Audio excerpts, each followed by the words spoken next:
मैं स्नेहलता अग्रवाल अपने YouTube channel में आप सबका स्वागत करती हूँ। मेरे पास एक रिक्वेस्ट आई थी कि मैं संधि पर वीडियो बनाऊं, परंतु मैंने सोचा कि डायरेक्ट संधि पर जाने से पहले इस नींव का जो पत्थर है वो हम पढ़ते हुए चलें तो ज़्यादा अच्छा होगा। मैंने ऐसा इसलिए कहा क्योंकि संधि में ध्वनियों का ही मेल होता है और ध्वनि ही वर्ण है। आवाज़ गले से निकल रही है वो ध्वनि है और उसे हम लिख रहे हैं, जिस रूप में जिस चिन्ह के द्वारा लिख रहे हैं वो ही वर्ण है। और इन्हीं वर्णों को हम सुव्यवस्थित क्रम में रखें तो यही वर्णमाला बन जाती है। तो मैंने सोचा कि पहले मैं आपको थोड़ा सा संक्षिप्त रूप में ये सब बता दूँ तो ज़्यादा अच्छा होगा। तो वर्ण, वर्णमाला, वर्ण विन्यास और वर्ण विच्छेद ये मैं बताते हुए आपके साथ ये वीडियो शुरू करती हूँ। देखिए, इधर देखिए, वर्ण, ध्वनि, इन्हें मुख्यतः दो भागों में बांटा गया है, स्वर और व्यंजन। स्वर जिन्हें बोलने के लिए किन्हीं की जरूरत ना पड़े, किसी और की जरूरत ना पड़े, और आप जो ध्वनि है जो सीधी कहीं पर भी रुके बिना सीधे मुख से निकल जाए वो स्वर है। और व्यंजन जिन्हें बोलने के लिए इनकी आवश्यकता पड़े, स्वरों की आवश्यकता पड़े, इसीलिए ये व्यंजन हैं। अब स्वर भी हमने यहाँ लिख लिए हैं, ए, आ, ई, उ, ओ, री, ए, ऐ, ओ, औ, अह। ये अयोग वाह है, यानी ये ना स्वरों में है और ना ही व्यंजनों में है, ये दोनों के बीच की कड़ी है, इन दोनों में ही इनका योग नहीं हुआ है। ठीक, अब इन स्वरों में देखिए तीन भागों में बांटा गया है। इन स्वरों को भी मूलतः तीन भागों में बांटा गया है। और वो किस आधार पे बांटा गया है? बोलने में लगने वाले समय के आधार पर। तो एक है ह्रस्व, दूसरा है दीर्घ और तीसरा होता है प्लूत। प्लूत मैंने यहाँ नहीं लिखा है क्योंकि उसकी हमें संधि में जरूरत नहीं है और वो संस्कृत से आई हुई है, वो अभी पढ़ लेते हैं, लेकिन हिंदी में आजकल उसको इतना ज़्यादा उपयोग में नहीं लाया जा रहा है। वो कब बोला जाता है? जब हम किसी को आवाज़ देते हैं, राम, या मंत्र पढ़ते हैं ओम, तब। अब पहले ह्रस्व यानी कि जिनको बोलने में कम समय लग रहा है, ए, ई, ओ, री। दीर्घ में आ, ई, ओ, ए, ऐ, ओ, औ, ये है दीर्घ। और प्लूत मैंने आपको बता ही दिया। अब हम करते हैं मूल स्वर और संयुक्त स्वर। इन्हीं स्वरों को हम दो भागों में बांट देते हैं। वो किस आधार पर? कि वो मूल रूप में है, वो उनके साथ कोई दूसरी ध्वनि जुड़ी हुई नहीं है, तो उनको कहते हैं मूल। और संयुक्त यानी उनमें दो प्रकार के स्वरों का संयोग हुआ है, इसीलिए उन्हें हम कह देते हैं संयुक्त स्वर। इधर देखिए, मूल में ये जो ह्रस्व स्वर हैं, ए, ई, उ, री, आ, ई, उ, ए, ओ, ये इतने आएंगे मूल में, क्योंकि ये एकदम स्वतंत्र और एकल ध्वनि है। लेकिन संयुक्त में ऐ, औ, ये दो आएंगे। कैसे? देखिए, ऐ बोल रहे हैं, ए प्लस ई, ऐ। ओ में ए प्लस उ, औ, इसीलिए इनको संयुक्त ध्वनि में लिया गया है। अम को अनुस्वार कहते हैं और अह विसर्ग। यहाँ ये विसर्ग है, तो इसका हमें विसर्ग में काम पड़ेगा, इसलिए, और इनका स्वर संधि में काम पड़ेगा। अब आ जाते हैं हम व्यंजन की तरफ। एक मैं बाद में वीडियो बनाऊंगी इनके उच्चारण से संबंधित। कई लोग यहाँ पे इसको ए प्लस ई करके कहते हैं ऐ, और कई कहते हैं ए प्लस ए, ये वाला ए प्लस ए मिलकर ए, और ए प्लस ओ बोलते हैं कई, और कई ए प्लस ओ, ओ। तो दोनों ही सही है, और उनके ऊपर मैं एक वीडियो बनाऊंगी, उसमें आपका क्लियर होगा। तो अभी आप ये याद रखिए, ए प्लस ई, ऐ, ए प्लस उ, औ। अब आ जाते हैं व्यंजन। व्यंजन में क वर्ग, च वर्ग, ट वर्ग, त प वर्ग और प वर्ग से याद रखिएगा। क वर्ग में क ख ग घ, ड़ भी बोलते हैं, अंग भी बोलते हैं।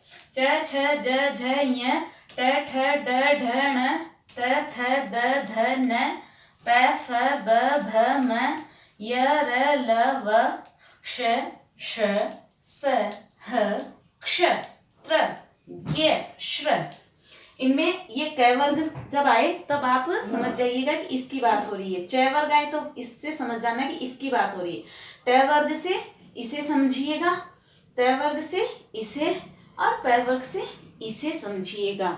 और ये स्पर्श व्यंजन है, ये अंतस्थ व्यंजन है, ये ऊष्म व्यंजन है और ये संयुक्त व्यंजन है। स्पर्श व्यंजन क्योंकि इसमें कहीं ना कहीं जो वायु निकल रही है, प्राण वायु निकल रही है, उसका कहीं ना कहीं मुंह में स्पर्श हो रहा है कहीं ना कहीं। ये अंतस्थ है, ये ऊष्मा उत्पन्न करते हैं इसलिए, और इनमें दो व्यंजनों का योग हुआ है, इसीलिए संयुक्त व्यंजन कहलाते हैं। ड़ ढ़ ये उत्क्षिप्त व्यंजन कहलाते हैं। पेड़, कढ़ाई, उनमें ये आता है।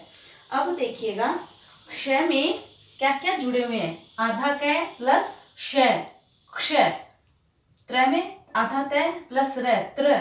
ज्ञ में ज प्लस य, ज्य, सॉरी ज्ञ। श प्लस र, श्र। जब संधि पढ़ेंगे तब पंचम वर्ण आएगा, तो ये पंचम वर्ण है इनका, ये सबका पंचम वर्ण है। ये चतुर्थ, ये तृतीय, या बोल देंगे पहला वर्ण, दूसरा वर्ण, तीसरा वर्ण, चौथा वर्ण, पांचवा वर्ण। ठीक है, ये वर्ग। और इस तरीके से खड़ी रो में इनको बोलेंगे पहला, च वर्ग का पहला, क वर्ग का तीसरा वर्ण। इस तरीके से संधि में आएंगे नियम, तब उस समय ये याद आपको रखना है।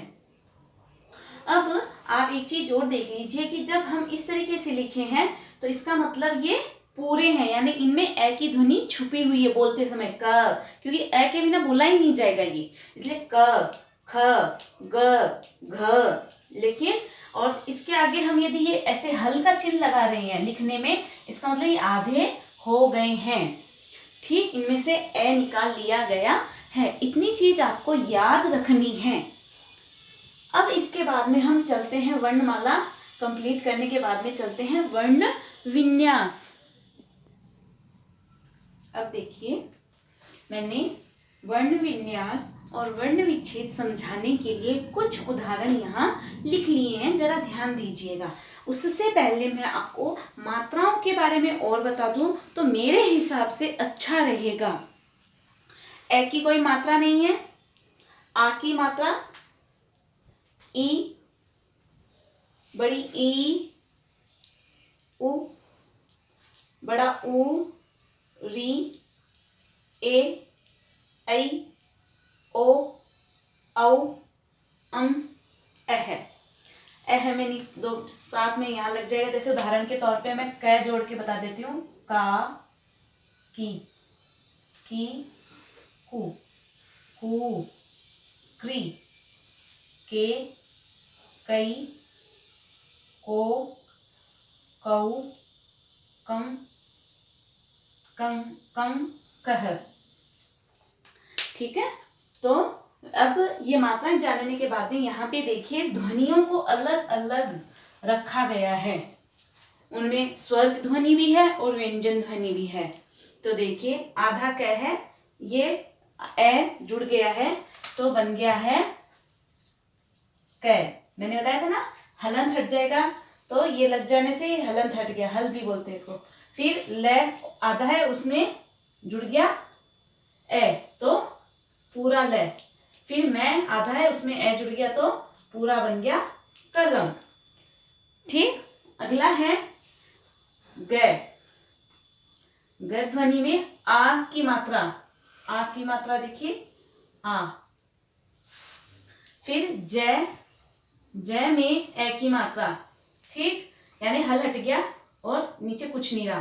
फिर रे, यानी आधा रे था, इसमें ए जुड़ गया तो गाजर। अब नेक्स्ट देखिए प, अब आधा है, इसके बाद में कोई स्वर नहीं है, इसका मतलब ये आधा है।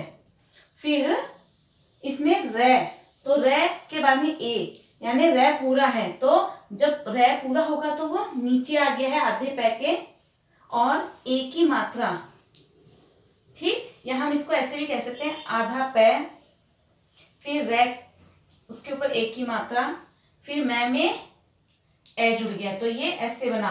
तो अब इस आधे पै को हम ऐसे लिखें, सही। अब इसी रे को इसी में जोड़ दे नीचे, तो ये बन गया प्रेम। तो मैं यहाँ पे आपको रे के रूप और बताना चाहूंगी। रे, एक रे है, देखिए नीचे लगा हुआ हो, यदि किसी के नीचे लगा हुआ है यानी वो पूरा माना जाता है। देखिए इसको याद रखने का तरीका है कि जो झुकता है वो ज्ञान प्राप्त करके बड़ा बनता है, यानी ये पूरा बनता है, और जो ऊपर जाता है वो आधा होता है। उसका भी उदाहरण मैंने यहाँ पर लिया है, तो ये याद रखिएगा। प्र, पद, इसमें ये आधा बोला जाएगा। तो ये दो रूप आप ध्यान रखिएंगे रे का। फिर आगे है पै में ए पूरा जुड़ा हुआ है, यानी ये पै पूरा है। अब है व में ई की मात्रा है, तो छोटी की मात्रा है, तो यानी ये छोटी की मात्रा हमने लगा दी। अब तय और रे, ए यानी रे पूरा है और तय आधा है, तो इसको ऐसे करके और हम रे को पूरा लिखें। अब हमको पता है ऐसा वाला संयोग किसमें होता है, इसमें होता है, त्रय में। तो ये बन गया पवित्र। ये मैंने इसीलिए आपको वर्णमाला बताई थी, वर्ण विन्यास भी इसीलिए बता रही हूँ, वर्ण विच्छेद भी इसीलिए बता रही हूँ, क्योंकि यही चीजें आपको संधि समझने में बहुत मददगार साबित होंगी। अगला देखिए द ए, यानी द पूरा है, फिर रे आधा है और पे के बाद में स्वर है, यानी रे तो आधा है। आधा रे मैंने कहा बताया था, ऊपर जाता है। फिर पे पूरा है, तो पूरा बना दिया। अण भी पूरा है क्योंकि इसके भी आगे स्वर जुड़ा हुआ, यानी क्या बन गया, दर्पण। अगला है क और श, तो हमने बताया था कि ऐसा वाला संयोग होता है संयुक्त स्वर में, तो क्या बन गया, क्ष। अब ये पूरा बन गया। अब है मैं आ, यानी माँ, क्षमा। ये कुछ उदाहरण मैंने आपको इसीलिए बताए हैं ताकि आपको थोड़ा प्रैक्टिस हो जाए वापिस। अब आप एक चीज देखेंगे कि ऐसे करने को हम कहते हैं वर्ण विच्छेद, ऐसे ध्वनियों में तोड़ना कहलाता है वर्ण विच्छेद। और यदि हम उन ध्वनियों को मिलाकर एक रूप कर देते हैं, एक साथ मिलाकर व्यवस्थित रख देते हैं इस तरीके से शब्द के रूप में, तो वो कहलाता है वर्ण विन्यास। टुकड़े करना वर्ण विच्छेद और एक साथ जमाना वर्ण विन्यास। अब मैं आशा करती हूँ आपको ये वीडियो समझ में आया है। मैं आपके कुछ अभ्यास के लिए कुछ शब्द लिख देती हूँ, तो आप उनको प्रैक्टिस करेंगे और मैं कमेंट बॉक्स में आपके उत्तरों का इंतजार करूंगी। और यदि आप चाहें तो उनको नीचे से मेरे डिस्क्रिप्शन बॉक्स से मैच भी कर सकते हैं। उदाहरण मैंने आपके लिए लिखे हैं, आप इनकी प्रैक्टिस जरूर करेंगे, अभ्यास जरूर करेंगे। तो इन शब्दों का तो आपको करना है वर्ण विच्छेद, विद्यालय, दशानन, पितृ, वार्तालाप, और इन्हें करना है वर्ण विन्यास बनाना है इनका। तो ये आपके सामने कुछ उदाहरण मैंने लिख दिए हैं। मैं आशा करती हूँ आपको ये वीडियो पसंद आया है। आप इसे शेयर, लाइक और कमेंट करेंगे और मेरे चैनल को सब्सक्राइब भी करेंगे। बेल आइकन को दबाना नहीं भूलना है और कमेंट करके मुझे बताएंगे ये वीडियो आपको कैसा लगा।